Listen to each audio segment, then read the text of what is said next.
Okay, how much did you guys, this is a question, I'm just going to read it. How much did you guys want to wring Linton's throat? Did he go crazy or what? I never felt sympathetic for him at all. I think we kind of already covered that. I agree with you. I wanted that thing to die. It kept saying that he was going to die. And you thought he would. He was so close to dying. He was so close to dying, like, several times. And I was like, just kill him. Just kill him. I can't take it. I wanted Catherine to smother him with a pillow. Yes. That would have been awesome. It may have been just because I was, like, really sick of the book at this point, but I didn't, like, pick up when they actually got married. It was just, like, all of a sudden, like, they were married. I don't know. That was such a terrible thing, the way, like, why would you do that? I didn't really understand. She couldn't see her dad. I didn't think he was going to make it to the wedding, but then I remembered from reading it before that they do. But. Yeah. She couldn't get to see her dad. And then she told her dad, like, that she would be happy with Linton. Even though, well, she was lying, though, right? Yeah, she was trying, I mean, he was about to die. Why did she marry him? She was forced to. Because Heathcliff wouldn't let her see her dad until she married him. Yeah. I thought he wasn't even going to let her, like, leave the house. Yeah, I thought he, she like, was imprisoned her and Nellie. Is that when she was, like, locked in? Yeah. Yeah. That was terrible, too. Yeah, it sounds a lot more terrible now that I'm, like, rethinking about it instead of, like, when I was actually reading it. Yeah. Well, and this isn't the most scandalous book by the Bronte sisters. Like, Anne Bronte, The Tenant of Wildfell Hall, is supposed to be the most scandalous Bronte book. Because there's, like, drinking and out-of-marriage intercourse and... Wow. Whoa. They actually talk about it? Yeah. These scandals, especially for way back for then. that day, yeah. Yeah. Yeah. I mean, they don't even kiss in these books, so... Really. Okay. Then my next question is, okay, what happened to the lawyer that was supposed to come and change the will? Like, he never showed up, right? I thought he showed up after Edgar died. Huh? I thought Heathcliff paid him off to Okay, that's the impression I got, too. But when I wanted to double check, I couldn't find it in the book. Yeah, I think that's what happened. I don't remember at all. It was towards the end. But he was going to change the will to make sure that Heathcliff didn't get any money. And it all went to somebody else instead of Catherine, right? It would have just gone to Catherine, and it would have been blocked. Oh, wait. Would it have gone to everybody else? No, I think the way his will was, it was all going to go to Catherine, and then meaning Heathcliff would get it over. Because Linton was going to die, right? So then Heathcliff would get it. Yeah, would get it. But Heathcliff told Linton to marry her so that he could get all the money, and that's when Linton really went crazy. Mm-hmm. Yeah. And Didn't Heathcliff realize he would probably die before, like, Catherine and Hareton did? What?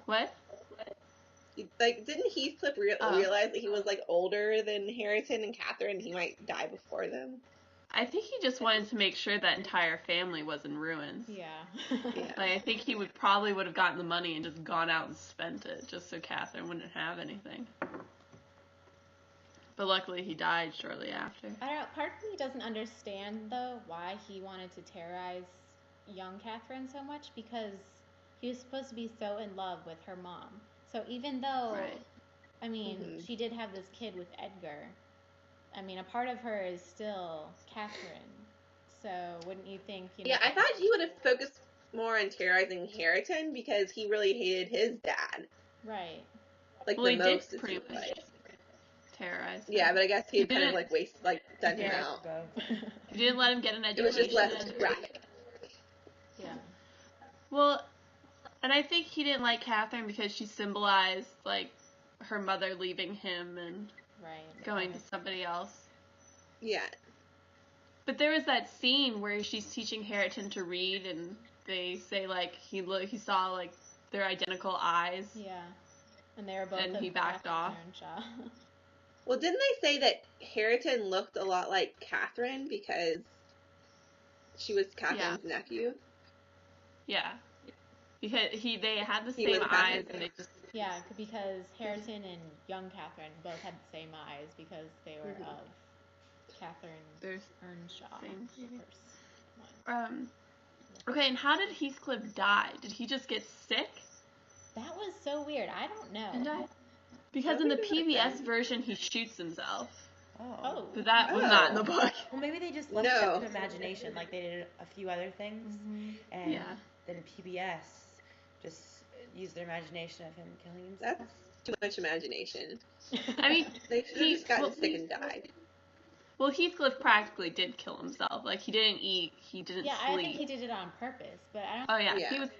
He was following the ghost around the moors, like... He wanted to die, right? Well, I kind of feel like, he was going crazy just like his son. Basically committed suicide, too, by, like, starving herself and stuff.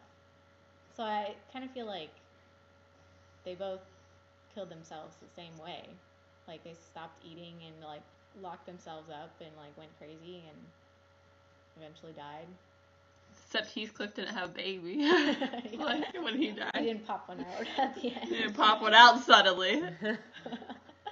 Surprise! You're what? Did you guys like the ending? Have I ever asked that? Like, no, you've already asked that. I don't know. On that one page when Nellie says to Lockwood, the only thing that could get young Catherine out of this was if he married her, and I kind of thought maybe it was foreshadowing, because I mean, it was kind of, I could see it happening and I could see it not happening, so then I started thinking that was going to happen. I don't know if anyone else thought that. Were you disappointed when it didn't? I more felt bad for Catherine, because I thought maybe her marrying Lockwood, someone out of that family, could bring her to something better. So I just more felt bad for her that those two families just were so dramatic. So intertwined. That was almost her exit. You know, marrying Lockwood could have been her exit, but she could have broken the cycle. I thought it was happy though. Like I think I said this earlier, but I like their romance better than anything else in the whole book. I just thought it was like cute how they like kind of did the whole like hate each other, start to like each other kind of thing, and it was dramatic. It was so. She taught him how to read. Yeah. And that's when you realize that young Catherine, is not her mother. Mm-hmm. You know, because she fell in love. Right, and she fell in love and wanted to marry somebody of no social ambition whatsoever at that point, because Heathcliff was still alive. Yeah, that's why I think I liked her with him the most out of any of the relationships in the book, is because she chose it. Yeah. And what did you think about like the very? Go ahead. No, you go ahead. I was gonna change the topic. So, what did you think about like the very, very ending? Because it seemed to kind of like end talking about like. Didn't it end kind of talking about like the ghosts and then kind of like the graves and kind of basically going back to the first characters? Kind of like making full circle. I guess that's what you kind of talked about earlier. Well, is that when they talk about the graves? Yeah. I think I kind of didn't understand part of that. Maybe I was reading. Yeah, it seemed very like deep and symbolic. But I understand. Catherine's buried in the middle and Edgar's on one side and Heathcliff's on the other. Right. Yeah, I got that. But I don't know. I think it was like the way they were describing it. I was like comprehending. Maybe it was because it was late at night. I don't know. Well, no, because I liked the ending. I was like, oh, I didn't like them. I don't want to hear about them again. It was like all the imagery was at the very last paragraph of what the moors looked like. It was weird. Because everybody was like, they talk about the beauty of the moors, and I didn't get that until the end. They were just moors. Yeah, they didn't talk about the beauty until the end, you're right. I don't remember any of that, except for, I guess, did they talk about it maybe a little bit when, like, they would go back and forth between Thrushcross Grange and Wuthering Heights? Maybe a little bit then, but nothing, like, significant. It would be, like, a sentence. Well, and then, I guess, comparing her to Jane Austen, because, like, it's rumored that Jane Austen had this great love, and they made that movie about it. But do you think you could write this book without, like, that relationship in you? Because, I mean, she died at 30. She didn't have that much time. So, like, so you're thinking what great relationship, had a great love like this, like a great love that inspired, or whatever. She never married. I didn't see any great love in this book, though. I mean, but she knew, like, about heartbreak and... Yeah. She knew about those feelings. And I don't feel like you can write something like this without having experienced a lot of